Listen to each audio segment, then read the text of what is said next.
Uma boa tarde a todos, sejam bem-vindos à Casa de Paulo de Tarso.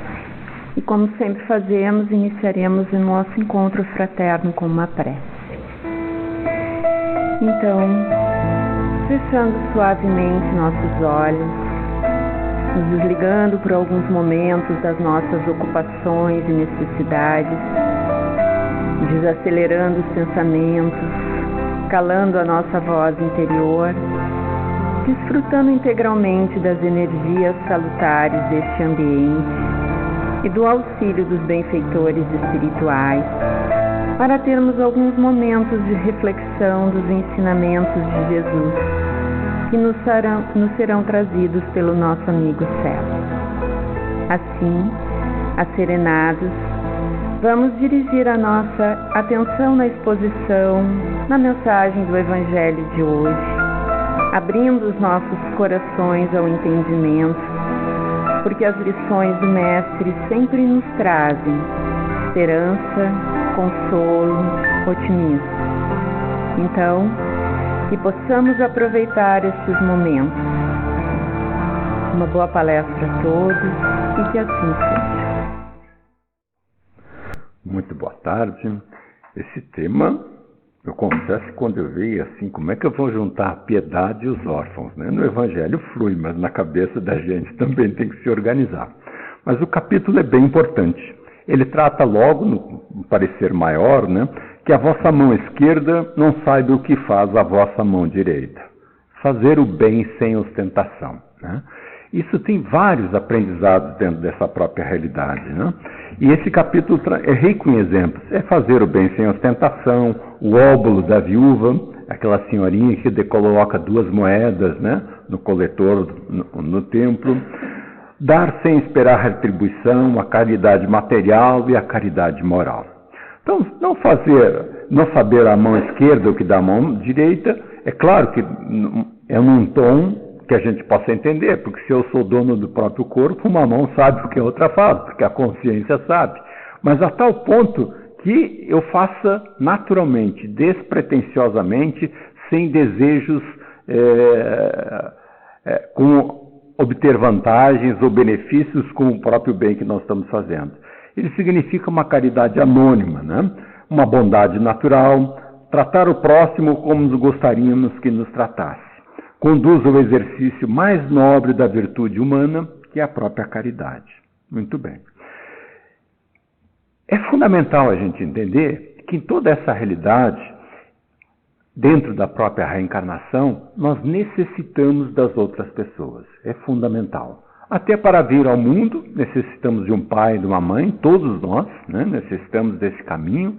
E também, com toda certeza, como nos ensina o próprio Evangelho, né, muito embora se possa viver só, ninguém evolui sozinho. O outro é nosso espelho, onde refletimos a nosso nível de evolução. É necessário essa convivência, é necessário esse aprendizado, é ali que eu enxergo oportunidades, eu enxergo Deus no próximo, eu sinto o bem nos outros e eu percebo que também existe isso dentro de mim, né? Então, é uma forma de a gente se entender, se conhecer, conhecendo também ao próximo, né? Em nosso contato com o semelhante, temos que aprender regras de convivência. Aí vem essa questão da mediação, da interface com o próximo, que não é uma coisa fácil, fazendo-nos crescer juntos. Aprendemos a dar e a receber, estabelecer relações de trocas cujos interesses nem sempre aparecem. Relações de trocas cujos interesses nem sempre aparecem, mas que existem por mais sutis que possam parecer. E o título desse capítulo é fazer o bem sem pretensões escusas, é fazer o bem pelo bem sem interesse.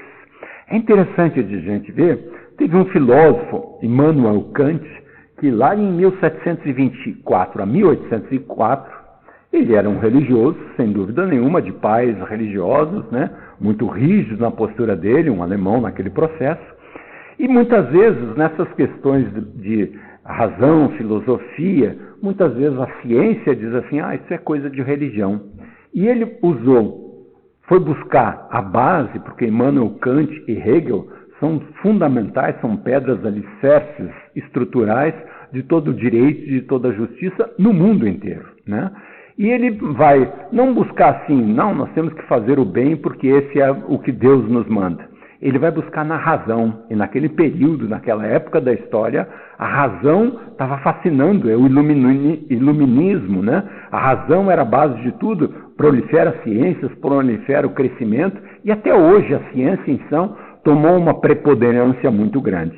E ele então tenta ver assim, puxa, mas na razão, na lógica, no entendimento, onde é que eu vou buscar a lógica das razões, das relações humanas, do bem viver? E ele tem a máxima que ele diz, que é fazer o bem pelo bem. Fazer o bem pelo bem. E surge um conceito que ele chama de imperativo categórico. Ele diz assim, eu consigo imaginar alguma coisa, uma máxima moral, uma conduta máxima que deve ser determinada pela razão, que ele seja universal a todas as pessoas e necessárias.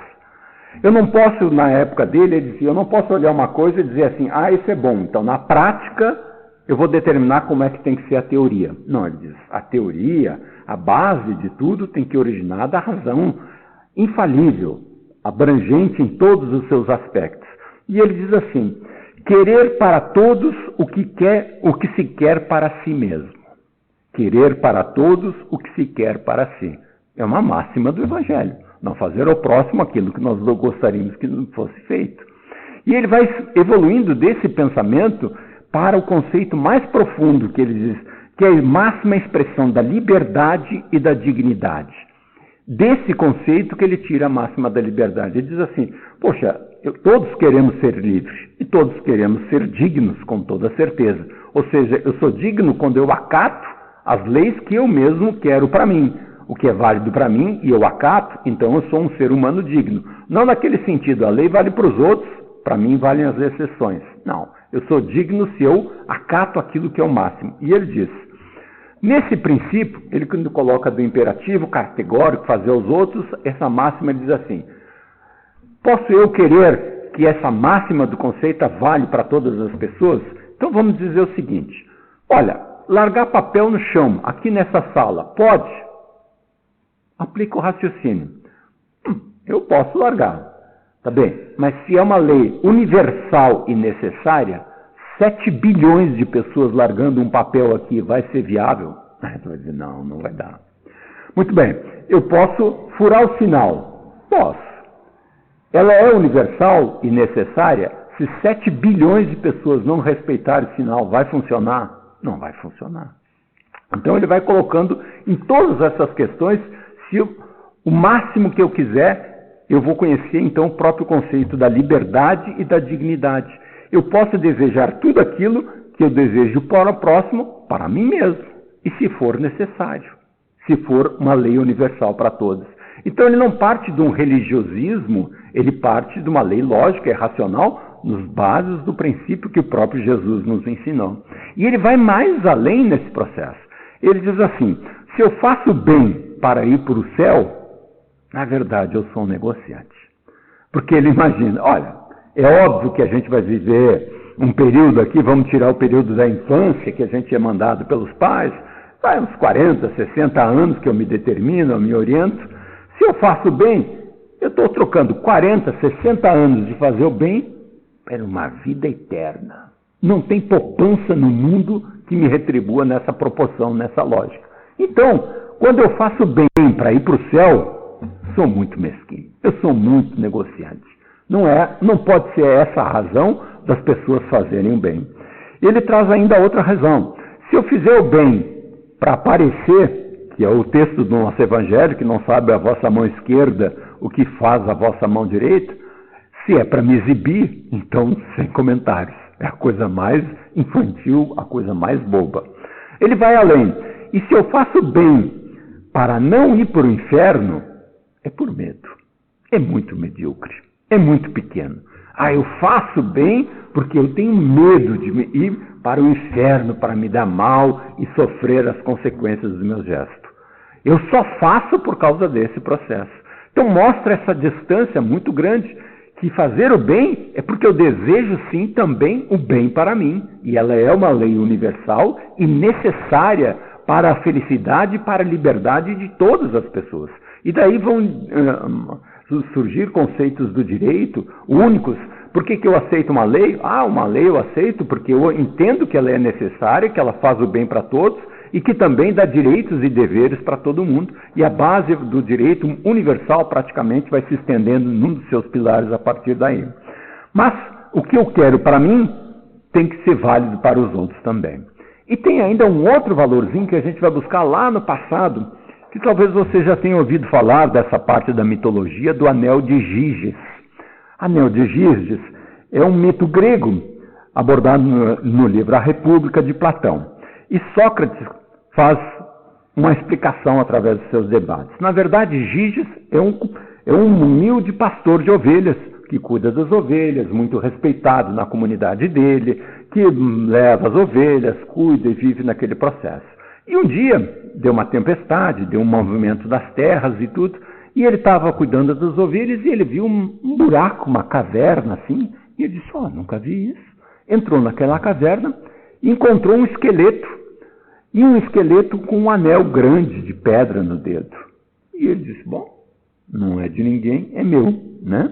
Pegou o anel, colocou no dedo. Na reunião da noite, porque todos os pastores se reuniam, ele sentou, ficou ouvindo, ele não era muito expressivo, era uma pessoa normal, do bem, tranquilo, e ele ficou mexendo naquele anel, ouvindo as pessoas falar. Quando ele virava a pedra para baixo, para dentro da palma da mão, ele se tornava invisível. E os amigos diziam, cadê o Giges? Mas ele estava aqui, sumiu. Então. E ele ouvia aquelas conversas, eu estou aqui, pessoal. E quando ele virava para cima, ele se tornava visível. Bom, o mito vai mostrando que, na verdade, aquele pastor bom, tranquilo, virou mais terrível.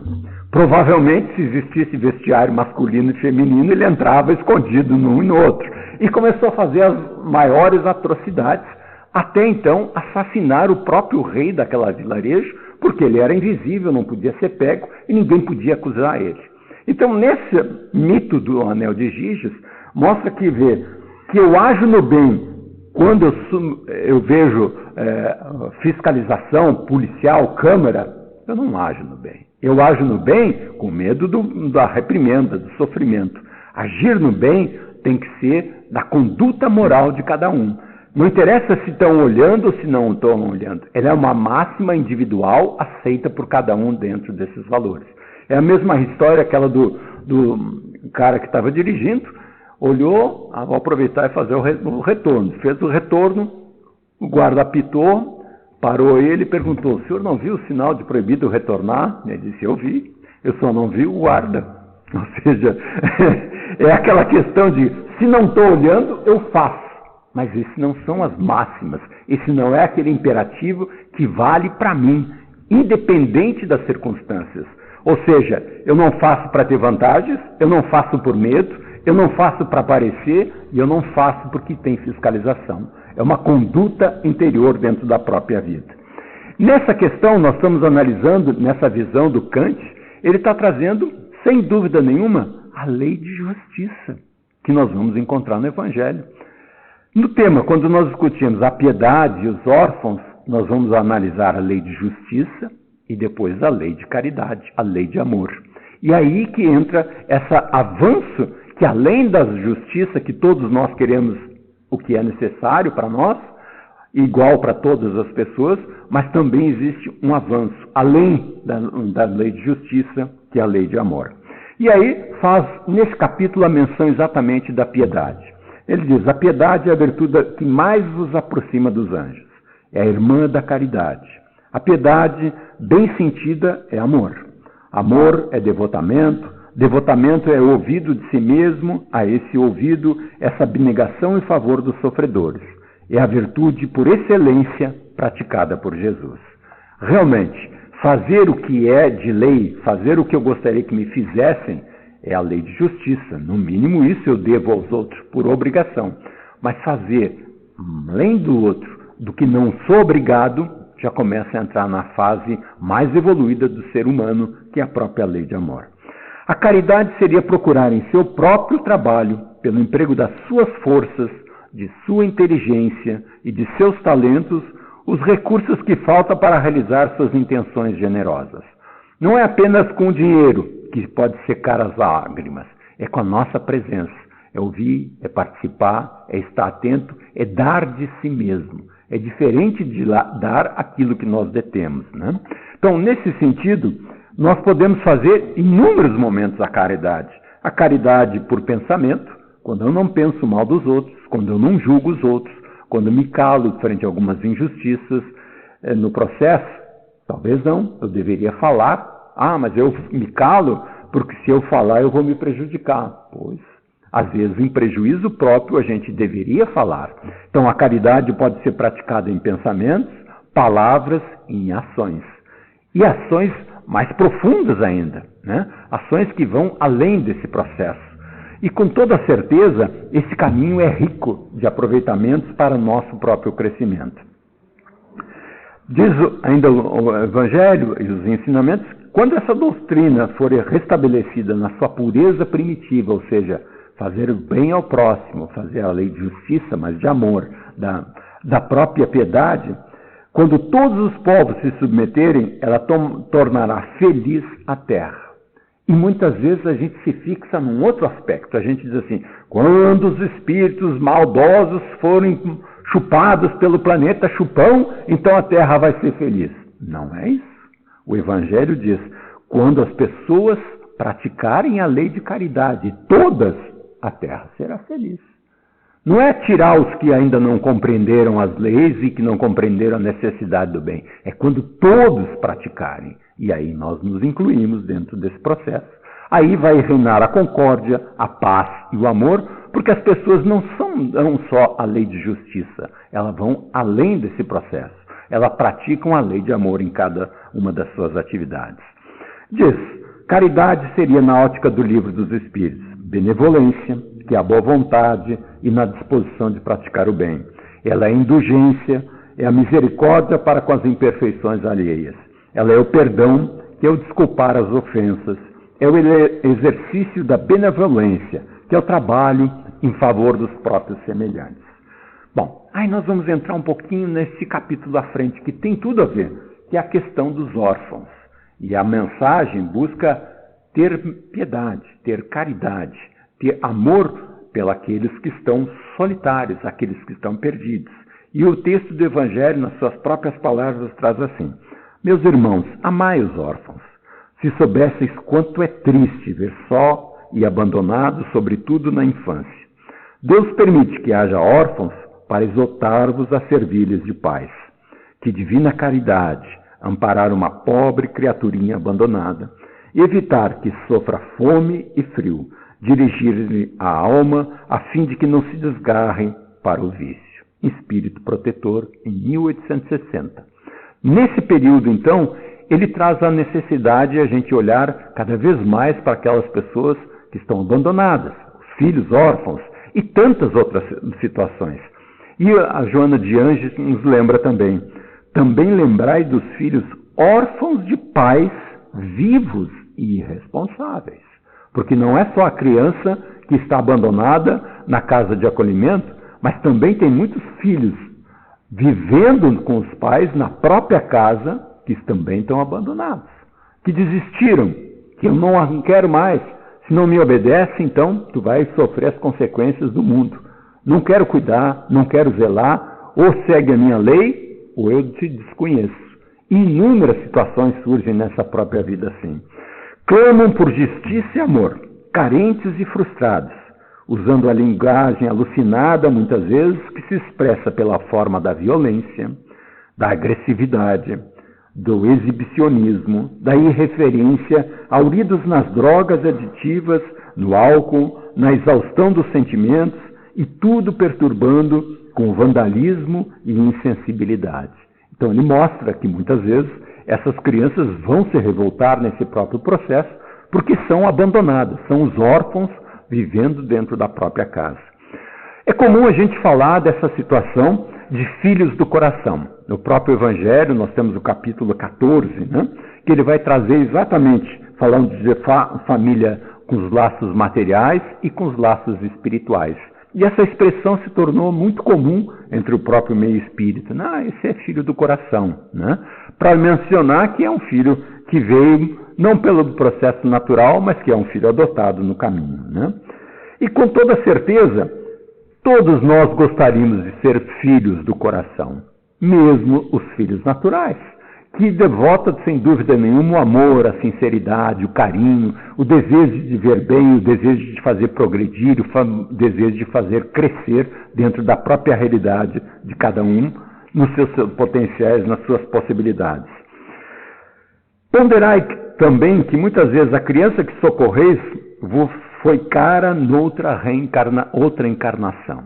Então o livro, nesse capítulo dos órfãos, diz, cuidado, às vezes aquela criança que vocês encontram pela vida é para ser adotada, é para ser acolhida, porque às vezes a criança se atrasou no processo reencarnatório e os pais biológicos não têm mais condições. Muitas vezes as condições físicas não permitem, porque tem compromissos, porque tem desgastes no próprio corpo físico. Outras vezes são laços que é necessário sair da sua família interior e ir abraçar uma criança que é órfã em algum processo. Tem inúmeros chamamentos, mas com toda certeza, como a gente aprende, criança não erra endereço. Ela sempre vai encontrar um endereço adequado nesses processos. Criança abandonada, sem proteção da família, é presa fácil de adultos inescrupulosos. Então, vai mostrando que, sem dúvida nenhuma, essa viciação de adultos, do uso materialista, de valores alterados dentro dessa questão, vai transformando, e é óbvio que a criança vai crescer de uma forma isolada, egoísta, tentando se proteger, tentando tirar vantagem das situações, porque ela também tem o direito a viver e vai cometer vários erros nesse processo. Então ele diz, o Evangelho assim, a criança sem a Joana de Ângeles, desculpe. A criança sem uma estrutura familiar desenvolve a desconfiança em relação aos adultos. A sua curiosidade natural é mais facilmente atraído pelas drogas, viciando-se, envolvendo-se nas suas consequências. Adote seu filho antes que um traficante o adote, trazendo essa mensagem para aqueles que já têm filho. Quando eu vou me distanciando, quando eu não me interesso pelo que ele está vendo na internet, quando eu abandono a própria realidade, ele está nas coisas dele, agora eu estou no meu celular, agora eu estou vendo televisão, agora eu estou cuidando das minhas coisas, e vai se afastando, muitas vezes nós estamos abrindo a porta para que um traficante o adote. Vai começar com uma linguagem macia, uma linguagem de nós, os isolados, nós, os não compreendidos, nós, os sofridos, nós que estamos relegados ao nada, e aí a linguagem vai fazendo a mesma comunicação e alguém vai adotar aquela criança com os propósitos mais terríveis para essa própria realidade. A criança, aqui era um livro muito bom de a gente ler, que são Nossos Filhos São Espíritos, do Hermínio de Miranda. Ele faz várias colocações, ele diz que no início, ele disse, eu nem escrevo livros sobre crianças, mas foi uma sugestão de um amigo, ele começou a trabalhar esse tema e alguns temas importantes. Ele diz assim, a criança é um espírito que nos foi confiado por algum tempo. Raramente é um ser moral perfeitamente acabado, mas também não é um demônio de maldade, com toda certeza. Não há anjos nem demônios, apenas criaturas que muitos se aperfeiçoaram ou muitos se transviaram, mas que continuam sendo seres humanos. As crianças têm mais necessidade de modelos do que de críticas. Esse não é do Hermínio, esse é do Joseph Joubert, um francês da mesma época do Kant, que também já analisava toda essa época do desenvolvimento das crianças em 1800 e tanto, quando o próprio Allan Kardec já estava como pedagogo, Pestalozzi e tantos outros. Houve uma atenção muito grande para as crianças naquele período. As almas ou espíritos designados para animar os corpos físicos de nossos filhos são seres em evolução, como nós mesmos, aos quais certos vínculos ou compromissos nos ligam por esta ou aquela razão. Todos nós, nos traz essa mensagem, seremos aquilo que fomos até então. Todos nós seremos aquilo que fomos até agora. para a continuação do nosso aperfeiçoamento. Então, o nosso próprio filho era o que ele era até então. E ele veio para se aperfeiçoar, e ele veio para crescer dentro desse processo. Esse espírito que agora anima a criança, o mais provável é que se trate de alguém anteriormente ligado ao pai, à mãe, ou ainda mais a ambos. Interessante de a gente ver num livro bem gostoso de a gente ver, da Ellen Van Bach, no livro chamado Life Before Life, que é A Vida Antes da Vida. E ela faz um trabalho de regressão e análise de pessoas, analisando a questão dos filhos e dessas relações. E ela coloca algumas conclusões nesse livro. A criança percebe os sentimentos dos pais durante a gravidez, inegável. Ou até mesmo antes de reencarnar. Já percebe a sintonia, a vibração, o desequilíbrio, as brigas familiares que no ambiente. Pela doutrina espírita, a gente percebe que é fácil de entender. O espírito já começa a comungar daquele ambiente familiar, muitas vezes em preparação para a reencarnação. Alguns relatos de crianças. Eu estava perfeitamente consciente de que minha mãe não me queria e fiquei surpreso e desapontado ao descobrir isso. Outra. Eu sabia que minha mãe teve vergonha de mim porque eu era um bebê muito feio. Impressionante como as expressões são captadas, porque nós estamos falando de linguagem de espírito, de emoções, de impulsos, de energias nesse processo. Outra relato. Eu sabia que a minha mãe realmente não me queria, por causa das inevitáveis responsabilidades. É muito peso, não quero, isso vai me atrapalhar a minha vida. Então, essas percepções, é claro que marcam e geram comportamentos. E comportamentos que acirram cada vez mais essas dificuldades. Mas mais interessante, algumas estatísticas finais. A cientista, nenhum projeto especial de desenvolver talento, a cientista descobre que não existia nenhum projeto especial de desenvolver talentos ou faculdades, mas prioritariamente aprender a relacionar-se com os outros e amar sem ser exigente e possessivo. Olha a conclusão. Ela não disse que alguém veio para ser cientista, que ia descobrir a cura disso, a cura daquilo, nada disso. Ele disse, principalmente, prioritariamente aprender a relacionar-se com os outros e amar sem ser exigente e possessivo, porque ainda não tinha aprendido isso. Então é natural que a gente perceba na criança, muitas vezes, sendo exigentes e possessivos. E elas vêm como elas chegaram, num conhecimento anterior que tinha na vida. E agora necessitam evoluir junto com os pais, que também têm que aprender essa arte desse bem relacionar. Todos foram unânimes em rejeitar qualquer intenção voltada para o aumento da riqueza, do status e do poder. Todos. Ninguém diz que veio para herdar a fortuna do pai, para continuar a loja, para continuar a fábrica, ou para aumentar o status, ou para contribuir na riqueza do pai. Nenhum veio com essa finalidade. 87% das pessoas consultadas declararam haver conhecido seus pais, amantes, parentes e amigos de uma outra vida anterior. Existem uma percentual de 12%, 13% que não. Por quê? Porque é óbvio que tem muita mãe desejosa de ter filho e tem muito espírito necessitando reencarnar, que muitas vezes não serão os laços espirituais que estão unindo, mas a necessidade, e vão aprender também a amar e se relacionar.